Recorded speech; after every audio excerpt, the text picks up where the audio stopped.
de pronto dije, todavía tengo algo que decir. Y ha sido, yo creo que es eso, sentir que tienes algo que decir, ¿no? Bueno, yo creo, estoy de acuerdo contigo, Marce, de alguna manera, pero yo me siento muy realizada cuando veo el efecto de un cuento en el público. Cuando veo que les brillan los ojos, cuando veo que se emocionan, cuando veo que algo encontraron ahí que les dice, que les palpita, que les significa y que puedo ser capaz a veces de lograrlo. Exacto. Yo en Santa Catarina tenía los que decía los representantes del público. Tenía dos personas, los Hernández, y el señor trabajaba con personal, con el departamento de personal en una compañía.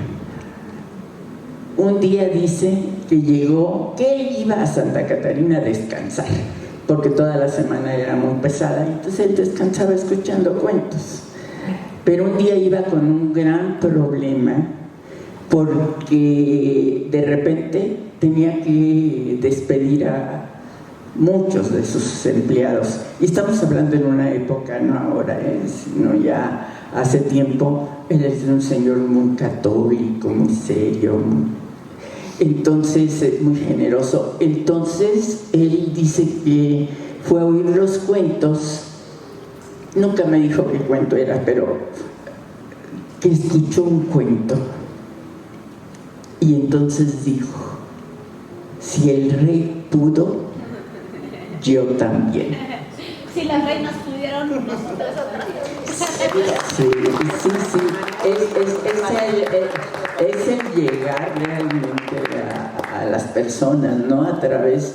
Yo cuando les digo mucho que no es recorrer a la gente con la mirada, me niego, es verlos y a través de sus ojos entrar al corazón.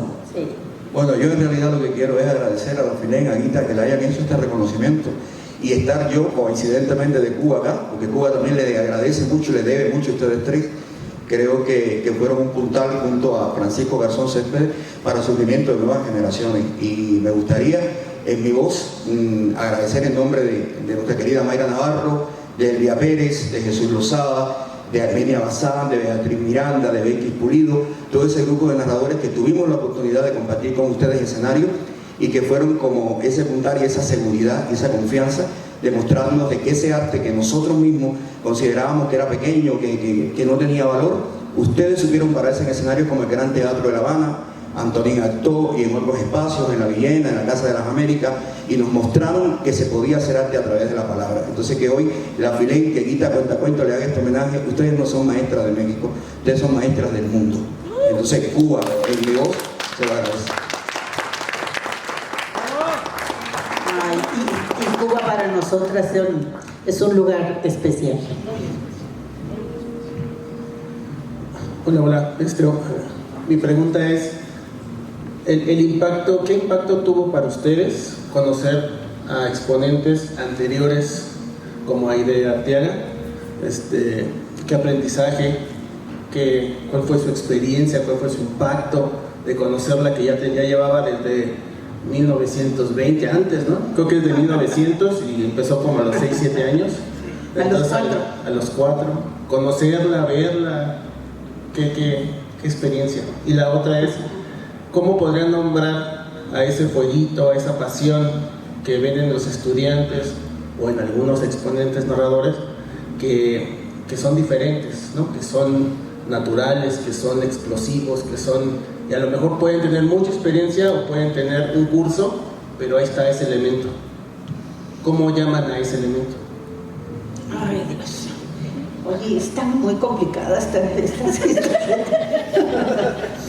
Bueno, yo sí voy a tomar la palabra para hablar de Aide Arteaga, porque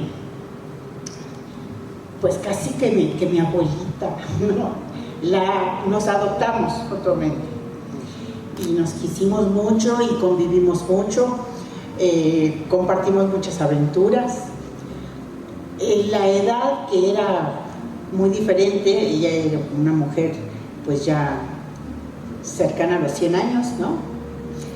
Y que contaba desde los 4, se fue a los 104, me parece. ¿Contó 100 años?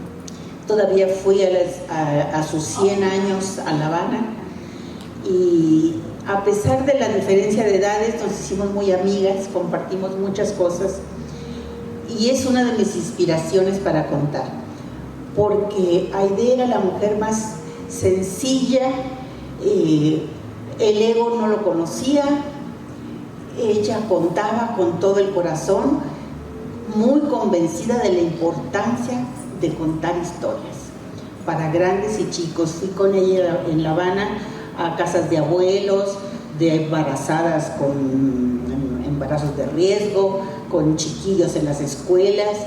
O sea, recorrimos muchísimas formas de contar con diferente público, siempre sencilla, siempre saludando y siempre llena de proyectos, ¿no? Hiperactiva. Y bueno, pues creo que esa gente, igual que mi abuelita Cuca, son inspiraciones, son gente que cuenta desde el corazón y que no se complica con envidias o con tonterías, ¿no? Y creo que esos son los ejemplos que tenemos que seguir. Yo creo que es algo que tienen que tener los narradores. Es un excelente ejemplo, porque yo me acuerdo que Francisco Garzón decía que para ser narrador tenía que ser una persona buena, porque realmente cuando uno cuenta, tú traspasas quién eres, porque no lo estás actuando, lo estás sintiendo, ¿no? Y por eso luego me dicen que mi sonrisa es tan natural.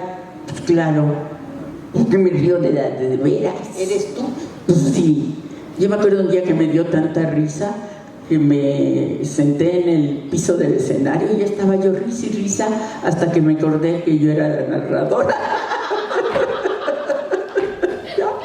Y me levanté a seguir contando.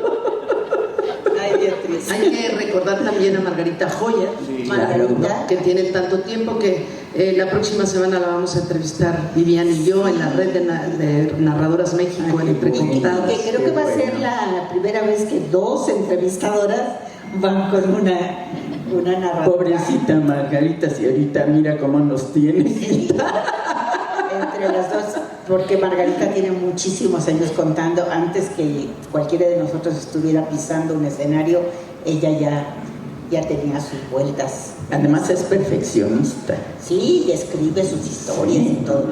Y aquello que encontramos en algo muy importante que dijiste, todos nacemos contando, pero quizá no todos podemos contar frente a un gran número de personas. Ahí sí se necesita considerar que hay que estudiar, que hay una técnica. Si le ponemos atención y creemos que se necesita tiempo para profesionalizarnos en cualquier otra carrera, ¿por qué en narración no? Pero sí hay jóvenes que vienen con una chispa innata magnífica, o no jóvenes, no necesariamente tienen que ser jóvenes, los seres humanos, y lo único que hacemos nosotros es ahí está, y cuando se descubren, brillan. Yo me acuerdo un día que le conté. Y nos da mucho gusto, ¿no? Yo me acuerdo un día que tuve de alumnos,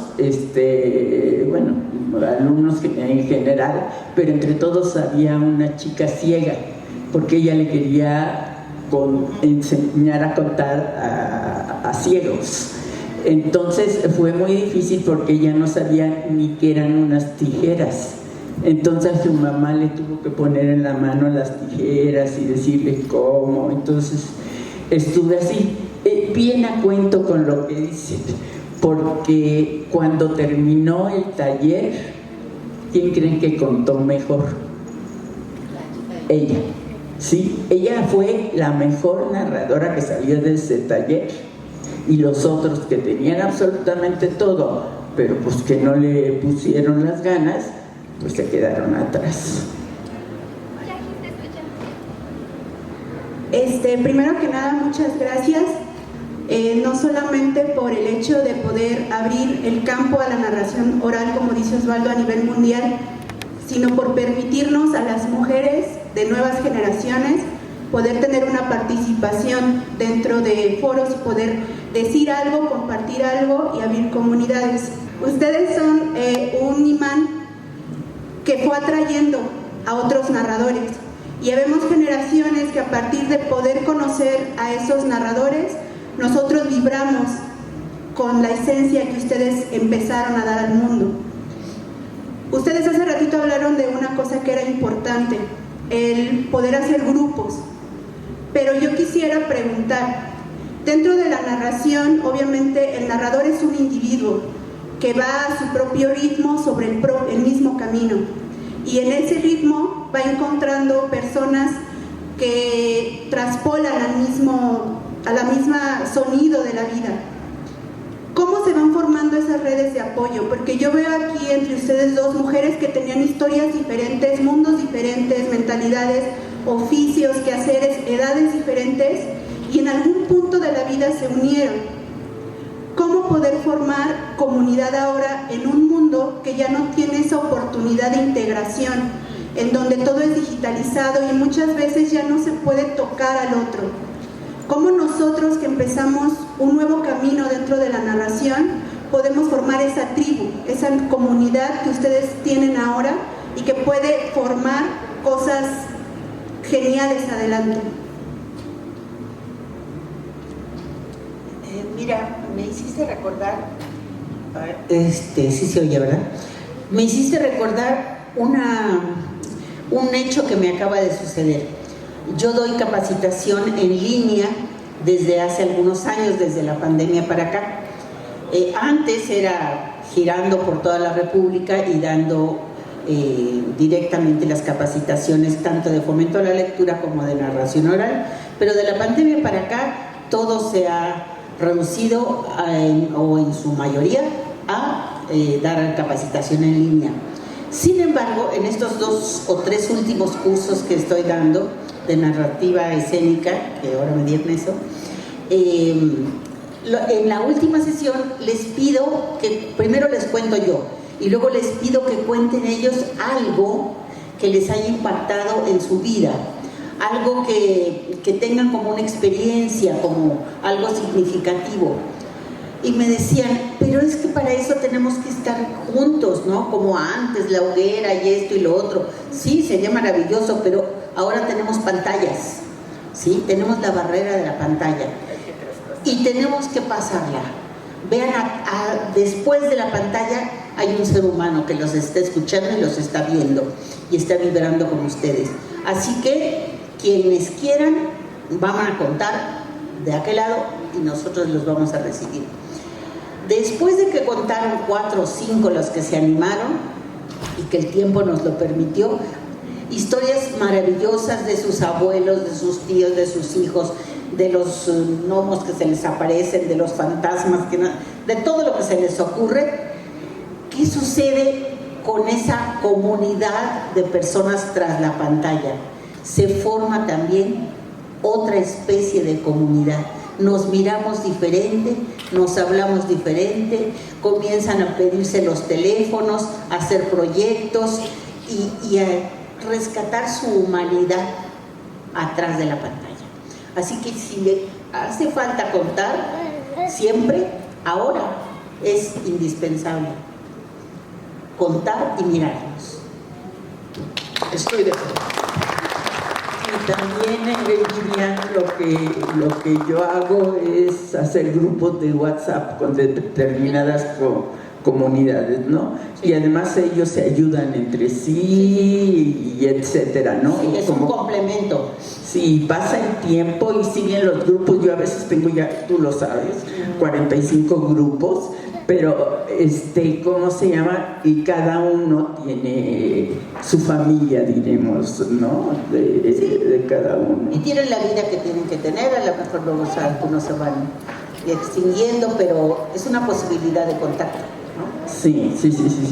Yo tengo muchos grupos porque la primera vez que di un taller de narración oral, se inscribieron 600. Pregúntenme quiénes estaban, no sé. Yo todavía ni siquiera sabía bien cuando me dijeron, oye, ya hay que abrir la sala. Y yo dije, ay, pero ¿por qué cerraron la sala? Ahorita que entran todos se van a tropezar y se van a...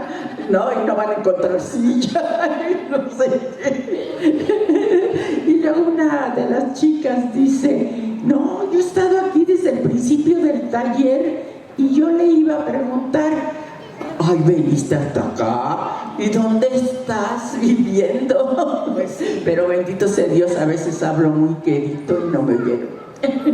Muchas gracias. No, queridas Muchas maestras, gracias. al contrario, muchísimas gracias. De verdad que ha sido para todos nosotros, para la Feria Internacional del Libro del Estado de México, Secretaría de Cultura y las instituciones que están dentro de la organización de este maravilloso evento que anualmente hacemos.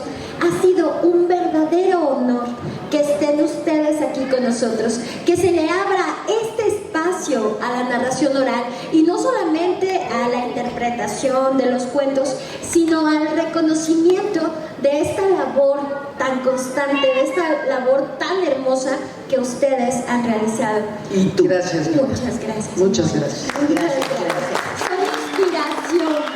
inspiración, de verdad. Es un honor. Un aplauso para las maestras. Muchísimas gracias a ustedes y a Aguita por esta iniciativa.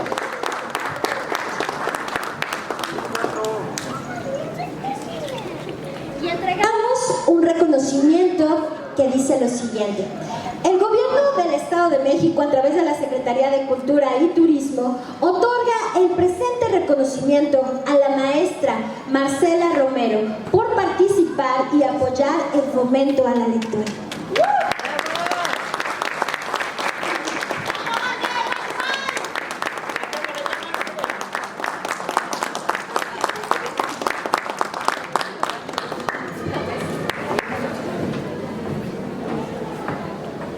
No hay mejor regalo que un libro.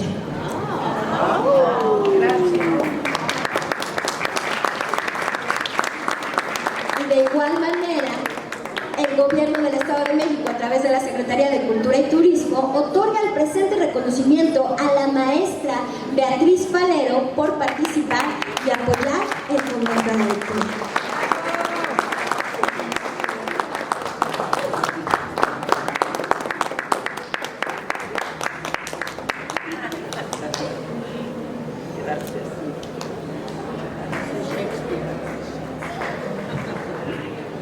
El Gobierno del Estado de México, a través de la Secretaría de Cultura y Turismo, otorga el presente reconocimiento a la maestra Vivian Tirión por participar y apoyar el fomento a la lectura.